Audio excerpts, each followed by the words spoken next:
Meie tiimi nimi on Ringlev toidukott. See on minu sõber Saara ja ta on 10-aastane. Ja see on minu sõber Leela ja ta on 9-aastane. Meie probleem on selles, et kui inimesed tellivad toitu, siis need kalbid tulevad paberkottides. Ja inimestel on neid paberkotte nii palju ja nad ei tea, mida nad nendega teevad ja mõnikord lihtsalt viskavad ära.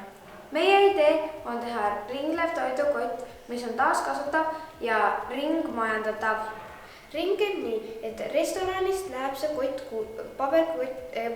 kullerile. Kuller viib selle sööjani, sööja kogumispunkti ja kogumispunktist viiakse see pesemispunkte ja pesemispunktist jälle uuele ringile. Meie esialgne prototüüp oli siis see ja saime aru, et sisse tuleb teha vaheseid, sest muidu lähevad toidud laiali.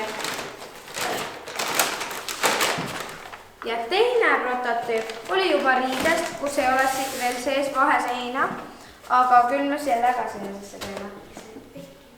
Jah, ja see on veekindel ka ja on pestav. Meist teeb hea tiimis see, et me oleme Leela ja Saara. Aitäh kuulamast!